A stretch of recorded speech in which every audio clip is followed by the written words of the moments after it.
우리가 5월 지금 가정의 달을 보내고 있습니다만은 2017년도 이 가정의 달은 인구 통계학적으로 굉장히 중요한 의미가 있습니다. 소위 인구 역전 현상을 맞이하고 처음 맞이하는 가정의 달입니다. 유소년 인구 0에서 14세 인구 숫자가 이렇게 줄어들어서 이제 노령 인구보다도 더 감소하게 된 그런 크로스 현상이 일어난 그러한 가정의 달이 되겠습니다. 0에서 14세라 그러면은 참 한국의 희망이고 한국 교회의 희망인데 그 연령이 지금 687만 명이고 노령 인구가 2017년도에 710만 명입니다. 23만 명이 더 적어지는 그런 현상이 일어난 것입니다. 근데 더 심각한 것은 종교 인구입니다. 여러분들 통계청에서 발표한 것을 보셨겠습니다만은 2005년도와 2015년도를 비교할 때 종교 인구의 비율이 52.9%에서 43.9%로 감소를 했습니다. 저는 굉장히 심각한 현상이라고 생각합니다. 10년 전만 하더라도 한국의 과반수 이상이 종교를 가진 사람이었는데 지금은 43.9%만이 종교를 갖고 있는 것입니다. 한국 갤럽에서도 굉장히 중요한 통계를 발표를 했습니다. 지난 30년 동안에 한국의 종교적인 현상을 통계적으로 분석해서 한국인의 종교라고 하는 책을 냈는데 한마디로 한국의 종교의 특징을 탈종교화 현상이다, 그렇게 이름을 붙였습니다. 종교를 떠나가고 있다는 겁니다. 근데 누가 떠나가느냐? 특별히 젊은이가 떠나간다고 하는 사실을 보여주고 있습니다. 통계를 한번 잠깐 보시면은요, 19세 이상부터 조사를 했는데 그 19세에서 29세까지 가장 젊은 20대의 종교 인구의 비율이 10년 전만 하더라도 45%였는데 14%가 빠져나가서 31%로 줄은 겁니다. 그러니까 기독교, 불교, 유교 종교 인구를 다 합쳐봐야 20대는 지금 31%밖에 안 된다는 겁니다. 30대는 그보다 높죠. 38%, 51%, 50대는 60%, 60대 이상은 68%입니다. 그러니까 우리가 길을 가다가 60대 이상 어르신들 10분을 만나면은 그 중에서 7분은 종교가 있어요. 그러나 20대를 10명을 만나면은 3명밖에 없는 겁니다. 이거를 우리가 거꾸로 이렇게 그래프를 그리면은 0에서부터 100살까지 그래프를 그리면은 소위 역삼각형 구조가 되고 있어요. 이게 한국교회 대부분의 교인 분포 구조입니다. 가장 이상적인 교회는 사다리꼴이라고 그러더라고요. 연세 드신 분들이 많지만 내려올수록 더 많아지는 것인데 이 역삼각형이라고 하는 게 뭡니까? 나이가 어려질수록 좁아지고 그 맨 밑에 있는 꼭지점에 해당되는 영유아 유치 아이들이 30년 후에 한국교회의 주역이 될 때 과연 한국교회의 모습은 어떻게 될 것인가 우려하지 않을 수가 없어요. 제가 최근에 통계를 보니까는 우리나라의 중고등 학생들의 크리스찬 비율이 3.8%라고 하는 선교단체의 통계를 봤습니다. 우리가 선교학에서 그 종족의 5% 미만만이 예수 믿는 종족을 일컬어서 미전도 종족이라고 부르거든요. 미전도 종족이 무슨 파푸아 뉴기니아에 있는 게 아니고 아프리카 우간다에 있는 게 아니고 지금 우리의 다음 세대가 미전도 종족이 되고 있다는 거예요. 부모님은 교회를 다니지만 그 자녀들이 신앙을 이어가지 못하는 가정들이 얼마나 많은지 몰라요. 제가 주일학교 다닐 때만 하더라도 그때는 아이들이 너무너무 많았잖아요. 그때 예배 끝나면은 불렀던 노래가 기억이 납니다. 여러분 혹시 아십니까? 돌아갑시다 돌아갑시다, 그 노래 아시는 분 계세요? 아세요? 같이 한번 불러보겠습니다. 돌아갑시다 돌아갑시다 재미있는 시간이 벌써 지났네. 1대 2대 3대 4대 돌아. 어떻게 잘하세요? 이 노래를 아시는 분은 나이가 드셨다는 얘기입니다. 근데 그때 이 노래를 왜 불렀느냐, 너무 아이들이 많으니까 다 일어나가지고 돌아갑시다 그 노래 부르면서 1대 2대 3대 4대 한 반씩 집으로 돌아갔던 기억이 나요. 근데 지금은 뭐 그 노래 안 불러도 썰렁하게 잘 나갑니다. 그 노래가 없어졌죠. 여러분, 교회 학교 학생들이 줄어든 이유, 다음 세대 아이들이 줄어든 이유가 뭐겠는가? 물론 저출산으로 인해서 학령 인구가 감소된 것도 있습니다만은 굉장히 심각한 요인이 있더라고요. 제가 지난해에 한국교회 교회학교 위기 유발 요인 분석 연구라고 하는 것을 했습니다. 요인이 있지 않겠습니까? 교회 학교가 감소하고 다음 세대가 위축되는 그 요인이 뭘까를 분석을 해보니까 여러 가지 요인이 있습니다만 그 각각을 측정할 수 있는 도구를 개발해서 전국적으로 배포를 해서 조사를 한 결과 통계를 분석을 해보니까 이런 결과가 나왔어요. 한번 도표를 보시면은요, 첫 번째 요인이 뭐냐 하면은 부모 요인이었습니다. 부모 요인. 교회 학교 교사가 아니에요. 교회 학교 교사는 네 번째였습니다. 부모가 누구냐가 다음 세대를 결정짓는다는 거예요. 부모가 누구냐가 교회 학교를 부흥시킬 수도 있고 침체시킬 수도 있다는 거예요. 두 번째 요인이 학교 요인이었습니다. 학교 요인. 학업이나 성적 문제 있지 않습니까? 첫 번째와 두 번째를 합쳐서 말씀드린다면은 부모의 자녀 교육관이, 부모의 자녀 학업관이 다음 세대 부흥을 결정짓는다는 거예요.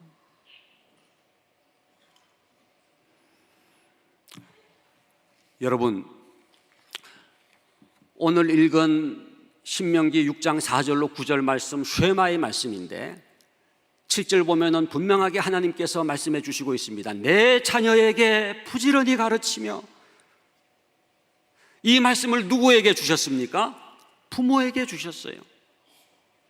자녀 교육의 사명을 부모에게 맡기셨는데 내 자녀에게 부지런히 가르치라는 거예요. 오늘 여러분 본문 말씀을 우리 한번 같이 다시 한번 읽어보겠는데요, 이 너라고 하는 단어 대신에 우리 이름을 넣어서 한번 읽어보도록 하겠습니다. 우리 부모님들 이름을, 우리 성도님들 이름을 넣어서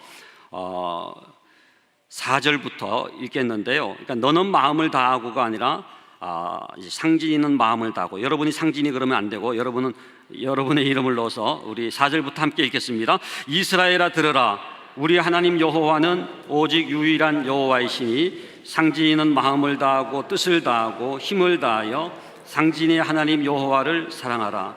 오늘 내가 상진이에게 명하는 이 말씀을 상진이는 마음에 새기고 상진이의 자녀에게 부지런히 가르치며 집에 앉았을 때든지 길을 갈 때든지 누워 있을 때든지 일어날 때든지 이 말씀을 강론할 것이며 상진이는 또 그것을 상진이의 손목에 매어 기호를 삼으며 상진이의 미간에 붙여 표로 삼고 또 상진이의 집 문설주와 바깥문에 기록할지니라. 하나님께서 우리에게 사명을 주신 거예요. 자녀 신앙 교육의 사명을 주신 거예요. 저는 우리나라 교육의 가장 심각한 문제가요, 이 부모들이 자녀를 그냥 학교에 보내는 걸로 끝났다고 생각해요. 학원에 보내는 걸로 끝났다고 생각해요. 신앙교육도 교회 학교 보내는 걸로 끝났다고 생각해요. 부모는 보내는 사람이 아닙니다. 내가 가정에서 신앙적으로 양육을 해야 돼요. 내가 말씀을 가르쳐야 돼요. 부지런히 가르쳐야 돼요. 그 사명을 부모에게 주셨다고 하는 거예요. 교회 학교 선생님은 우리를 도와주는 거죠. 교회 다니는 부모는 많은데 진정한 의미에서 크리스찬 부모는 많지 않은 것 같습니다. 여러분, 그 차이를 구분하실 수가 있으시겠습니까? 교회 다니는 부모는 누구예요? 부모가 교회를 다니지만 자녀 교육은 세속적인 거예요. 안 믿는 사람과 하등 다를 바가 없어요. 그런 사람은 그냥 교회 다니는 부모에 불과합니다. 진정한 의미에서 크리스찬 부모가 되기 위해서는 두 번의 거듭남이 필요해요. 부모가 예수 믿고 하나님의 자녀가 돼야죠. 이것이 첫 번째 거듭남이라고 한다면 세컨드 컨버전, 두 번째 거듭남이 필요한데 자녀 교육이 거듭나요. 자녀 교육에서 예수를 믿어야 돼요. 근데 안 믿어요. 교회 다니는 우리 여전도 회원들, 이렇게 여성들, 집사님들 같이 대화를 나누는 거 들어보면은 자녀 교육에 관한 한 세속적일 때가 너무너무 많아요. 주로 그런 얘기를 합니다. 여러분들 잘 아시는 것처럼 명문대 들어가기 위해서는 무슨 5가지 조건이 있어야 된다, 그런 거 아시죠? 할아버지의 재력이 있어야 되고, 자녀의 체력이 중요하고, 엄마의 정보력, 아빠의 뭡니까? 아빠의 무관심, 그 다음에 도우미 아줌마의 충성심, 이렇게. 또 이렇게 우유 시리즈 얘기하죠. 천재인 줄 알고 자녀에게 아인슈타인 우유를 먹였다가, 그 다음에 서울 우유를 먹였다가, 이제 연세 우유를 먹이고, 고등학교 들어가서 이제 건국 우유를 먹였다가, 지금은 저지방 우유를 먹인다, 이제 그런. 예. 근데 여러분, 정말로 나의 자녀 교육이 거듭났느냐? 내가 자녀 교육에서도 예수를 믿는가? 정말로 자녀 교육에서도 하나님의 말씀대로 자녀를 양육하고 있는가? 제가 교회 학교 학생 1019명에게 설문조사를 했습니다. 주일 아침에 교회 학교를 못 나가는 이유가 뭐냐? 가장 많이 나온 응답이 학원 가기 때문이었어요. 학원 가기 때문에 25.4%. 그 아이가 스스로 교회 안 나가고 학원 갔겠습니까? 아니면 누가 보냈겠습니까? 엄마가 보냈죠. 그러니까 저희가 그 엄마를 추적해 봤어요. 누군가 보니까 집사님들이더라고요. 예? 권사님도 계셨어요. 근데 주일 아침에 학원을 보내는 거예요. 그 엄마가 생각할 때에는 중간고사 기간이니까, 기말고사 기간이니까 오늘 하루만큼은 너 교회 나가지 말고 학원 가면 안 되겠네라고 생각하고 학원을 보냈겠지만은 그 아이는 뭐를 배운지 아세요? 신앙은 여차하면 제껴도 되는구나 라고 하는 걸 배웠다는 거예요. 예배보다 더 중요한 게 있구나, 하나님보다 더 중요한 게 있구나, 신앙보다 더 중요한 게 있구나. 여러분, 그 아이는요 언제든지 교회를 떠날 준비가 돼버린 겁니다. 조금이라도 더 짜릿하고 재미있고 신나는 일이 생기면은 교회를 안 나가는 것이 학습이 된 거예요.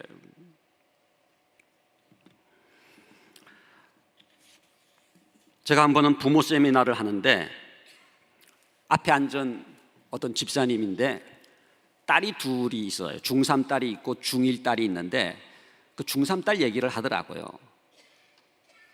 그 중3 딸아이가 아침마다 큐티를 1시간씩이나 그분의 표현에 의하면 하고 자빠져 있더라 그러더라고요. 예. 그래가지고 자기가 그냥 야, 너 그 아침에 정신 바짝 차릴 수 있는 그 시간에는 좀 수학 공부하고 큐티는 점심 먹고 좀 졸릴 때 하면 안 되냐, 그렇게 얘기를 했다는 거예요. 그러면서 저에게 뭐라 그러냐면 그 아이에게 큐티를 가르쳐 주신 중등부 전도사님이 너무 밉다 그러더라고요. 얼마나 야무지게 얘기하시는지 몰라요. 제가 그분에게 그런 말씀을 드렸습니다. 그 아이가 아침마다 큐티를 하는 것에 대해서 감사할 날이 올 거라고 그랬어요. 네. 여러분,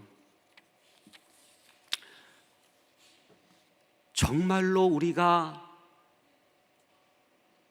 두 번째 거듭남이 일어나기 위해서는, 자녀 교육에서 예수님을 믿기 위해서는 자녀 교육의 성공에 대한 개념이 거듭나야 돼요. 뭐가 진짜 내 자녀가 되어야 될 모습인지에 대한, 자녀 교육의 성공에 대한 개념을 재정립할 필요가 있습니다. 이게 거듭나야 돼요. 정말 바랄 것을 바라야 됩니다. 여러분, 그 마가복음 10장 13절에 보면은 그 예수님께 아이들을 데리고 온 부모들 얘기가 나오지 않습니까? 거기 보면은 13절에 예수께서 만져주심을 바라고 그 아이들을 예수님께로 데려온 거예요. 저는 그 바라고라는 단어가 너무너무 좋아요. 예수께서 만져주심을 바라고 정말로 바랄 것을 바랬던 그 부모들의 아름다운 모습이 기록되어 있는 것입니다. 여러분, 정말로 우리는 자녀 교육에 대해서 뭐를 바라고 있습니까? 진짜 그 바라는 게요, 여러분의 신앙이에요. 그 바라는 것이 세속적이면 세속적인 교육이 돼버립니다. 그 바라는 것이 거룩하고 하나님의 말씀 중심이면 그 자녀 교육이 말씀 중심이 되게 돼 있어요. 여러분, 오늘 읽은 본문 말씀 앞에 신명기 6장 2절 말씀 보면은요, 굉장히 중요한 자녀 교육의 성공의 개념이 나와 있는데 뭐라고 되어 있습니까? 곧 너와 내 아들과 내 손자들이 평생에 내 하나님 여호와를 경외하며 평생에 여호와를 경외하는 자녀가 되게 하여 주시옵소서. 하나님, 제 자녀가 명문대 들어가는 것 원합니다만 하나님, 저에게 진짜로 더 바라는 게 있습니다. 우리 자녀가 평생에 여호와를 경외하는 자녀가 되게 하여 주시옵소서. 그렇게 되면요, 우선순위가 정립이 돼요. 이 아이에게 뭐가 중요한지 우선순위가 생깁니다. 제가 간단한 그림이지만 하나 보여드릴게요. 신앙과 태도와 학업이라고 하는 것이 연결되어 있습니다. 여호와를 경외하는 것이 지식의 근본이라고 하는 잠언 1장 7절 말씀 아시죠? 제가 그 원리가 너무나 중요해서 여경지근의 원리라고 불러요. 여경지근의 원리. 여경지근이 무슨 사자성어가 아니라 뭐의 준말입니까? 여호와를 경외하는 것이 지식의 근본이다. 어떤 교회 갔더니 여경지근이 뭐냐 그랬더니 여자 경찰이 가까운 거리에 있다 그러더라고요. 그게 아니고 정말로 여호와를 경외하는 것과요, 지식의 근본이라고 하는 게 분리되지 않습니다. 신앙이 태도를 변화시키고 태도가 학업까지 변화시키는 거예요. 학업은 어떤 점에서 신앙과 태도의 열매라고 말씀드릴 수가 있어요. 여러분, 무슨 우선순위입니까? 가정에서 자녀에 있어서 가장 중요한 게 그 아이가 신앙을 갖는 거예요. 진짜 성공적인 자녀 교육은요, 좀 멀리 봐야 됩니다. 오늘 말씀 보니까 평생에 여호와를 경외하며 그랬어요. 우리는 조급해가지고 당장 어디 들어가는 거, 그냥 특 먹고 들어가는 거, 명문대 들어가는 것만 자녀 교육의 성공이라고 생각합니다만 그게 아니라 그 자녀가 생애를 통해서 평생 여호와를 경외하는 자녀 교육의 주인공이 될 수 있기를 바랍니다. 그렇기 때문에 가장 성공적인 자녀 교육은요, 천국 가서 후회하지 않는 자녀 교육이에요. 천국 가서 후회하지 않는 자녀 교육. 여러분, 천국의 실종자 가족에 대해서 묵상해 보신 적이 있습니까? 부모가 먼저 천국에 갔어요. 자녀가 올 때가 됐는데 오질 않는 거예요. 야, 왜 오질 않는가? 자기는 자녀 교육을 잘했다고 생각하고 과외도 시키고 학원도 보내고 그래서 명문대도 입학시켰다고 생각했는데 그게 성공적인 자녀 교육이 아니었음이 드러나는 순간이 천국이라는 거예요. 저는 우리 사랑하는 사랑의 교회 모든 성도님들 가정의 자녀 교육의 우선순위가 신앙교육에 있기를 간절히 바랍니다. 여호와를 경외하게 되면요, 하나님의 성품이 형성되는 거예요. 태도가 달라져요. 그러면은 그 아이가 스스로 시동을 겁니다. 삶의 목적이 생기잖아요. 방향이 생기잖아요. 왜 공부하는지를 알잖아요. 하나님, 저도 모세 같은 인물이 되고 싶어요. 다윗 같은 인물이 되고 싶어요 라고 하는 꿈과 비전을 갖게 될 때 그 아이는 하나님의 사람으로서, 실력 있는 사람으로서 성장된다고 하는 거예요. 그리고 오늘 말씀 보니까는 6장 4절에 이스라엘아 들어라, 우리 하나님 여호와는 오직 유일한 여호와이시니 그 자녀가 뭐가 성공인지를 오직 판단받을 수 있는 그 장소는 코람데오입니다. 코람데오가 뭔지 아시죠? 하나님 앞에서, 오직 유일한 하나님 앞에서만 판단받고 다른 사람의 판단은 내게 매우 작은 것이다. 나도 나를 판단치 아니하노니 오직 나를 판단하실 이는 주시니라. 사도 바울의 고백처럼 하나님, 이 자녀가 진짜 하나님 앞에서 성공하는 자녀가 되기를 원합니다. 여러분, 하나님께서는 우리 자녀 한 명 한 명에게 놀라운 비전을 주셨습니다. 소위 신적 목적을 갖고 이 땅에 자녀들을 보내셨습니다. 그 목적을 이루게 하시기 위해서 하나님께서 모든 자녀에게 다 주신 선물이 있어요. 그게 영어로는 기프트라 그러죠. 뭡니까? 은사입니다. 은사가 다 달라요. 하나님의 목적이 다르기 때문에. 일란성 쌍둥이도요, 은사가 다르더라고요. 이거는 아무나 얘기할 수 있는 건 아니고 제가 이제 자신 있게 얘기할 수가 있습니다. 똑같이 복제 인간이 돌아다니고 있으니까 조심하시기 바랍니다. 제 가족 사진 한번 좀 보여드릴게요. 저희 이제 아버님 이제 6남 1녀 7남매인데 양쪽에 서 있는 이 쌍둥이가 바로 은혜와 진리, 박상은, 박상진 쌍둥이인데 구분이 되십니까? 좀 더 클로즈업해서 다음 사진 보여드리면요, 저희 어머님과 함께 뚝섬 유원지에서 수영하는 최근에 발견한 사진입니다만은, 야, 이렇게 행복할 때가 있었구나, 그런 생각이 들었습니다만은, 저희가 이제 결혼을 하면서 이제 재산을 나눠야 되잖아요. 그래서 사진을 정리하는데 이제 마지막 사진 보여드리겠는데, 이 사진이 문제의 사진입니다. 제가 이제 이렇게 손을 모으고 이제 눈을 감고 기도하는 저 소년이 접니다. 얼마나 착해 보입니까? 저는 저 사진 보면은 성선설을 믿고 싶을 정도로 이렇게 착한 인상입니다만은, 그 옆에 이제 박상환 장로가 이제 기도하는데 눈을 뜨고 저를 쳐다보는 사진이 자꾸 자기가 기도하는 소년이라는 거예요. 아니다, 나는 맹세할 수 있다, 나는 눈 뜬 적이 없다, 내가 기도하는 소년이다. 이게 실랑이가 벌어졌는데 해결이 안 되는 거예요. 그런데 저희 대길교회, 저희 아버님 교회 그 정전도사님이라고 그 전도사님이 계셨는데, 그분이 이렇게 가다가 이 사진을 보셨어요.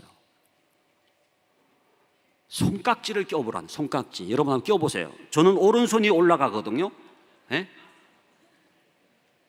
오른손 올라가지 않는 분도 계시죠. 왼손이 올라가는 분도 계시죠. 저쪽 편입니다. 오른손이 올라가는 소년이 기도하는 소년이더라고요. 그래가지고 제가 기도하는 소년인 게 입증이 됐다는 것 아닙니까? 얼마나 감사했는지 몰라요. 그때 감사한금을 냈었어야 되는데. 여러분, 저는 이 사진을 보면서요, 야, 쌍둥이가 일란성 쌍둥이지만은 똑같은 게 아니구나. 손깍지가 다르고요, 은사가 다르고요, 하나님의 신적 목적이 달라요. 여러분, 모든 자녀에게는 마이웨이가 있는 줄로 믿습니다. 모든 자녀에게는 그 아이만의 하나님이 목적이 있어요. 그야말로 하나님은 당신을 향한 놀라운 계획을 갖고 계십니다라고 하는 사형리의 말씀처럼,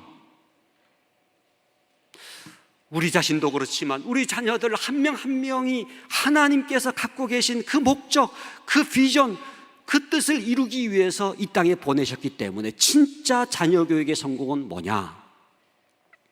그 뜻을 이루어 드리는 거예요. 그 목적을 이루어 드리는 거예요. 그렇기 때문에 여러분, 자녀 교육에 있어서 가장 중요한 원리가 뭔지 아십니까? 절대로 뭐 하지 말라? 비교하지 말라는 거예요.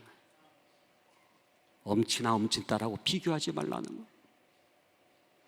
정말로 하나님 앞에서, 하나님, 이 자녀를 어떻게 양육해야 되겠습니까? 하나님, 이 아이를 향한 하나님의 뜻이 있는 줄로 믿습니다. 그 뜻을 밝히 보여 주시옵소서. 그리고 그 아이의 은사에 풀을 붙이는 거예요.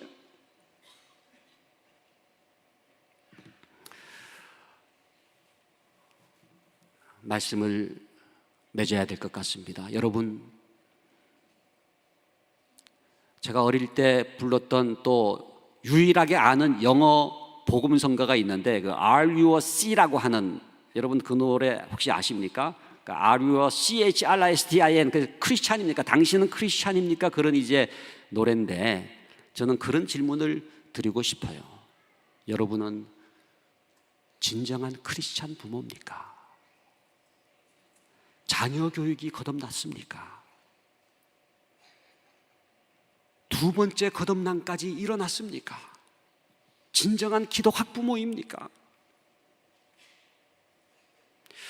우리가 집 밖을 나오면은 계속해서 우리를 흔들고 있는 유혹에 빠지게 됩니다.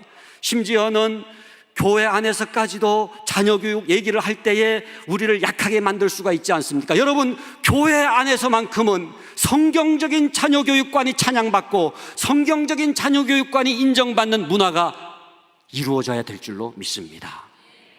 여러분, 믿음의 공동체가 그래서 중요해요. 출애굽은 혼자 할 수 있는 게 아니지 않습니까?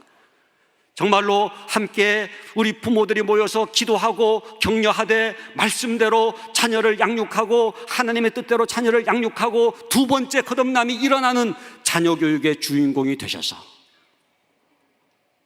천국 가서 후회하지 않는 진정한 자녀교육의 성공자 다 되시기를 주님의 이름으로 간절히 축원합니다. 기도하겠습니다. 아버지 하나님, 감사합니다. 주님께서 사랑하시는 사랑의 교회 성도님들이 이른 아침에 주님 앞에 모였습니다. 가정의 달 마지막 토요일을 보내면서 진정한 크리스찬 부모의 누구인지를 새롭게 깨닫게 해주시오니 감사를 드립니다. 아버지 하나님, 우리가 예수 믿고 교회 다니는 것만이 아니라 자녀 교육이 거듭나게 하여 주시옵소서. 자녀 교육에서 예수 믿게 하여 주시옵소서. 하나님 앞에서 오직 판단받게 하여 주시옵소서. 그리하여 정말로 우리의 자녀들은 반듯하게 자라날 수 있게 하여 주시고, 가정에서 가정 예배를 드리고 먼저 하나님을 찾고 그의 나라와 그의 의를 구하는 우리 모든 가정들이 되게 하여 주시옵소서. 예수 그리스도 이름으로 기도하옵나이다. 아멘.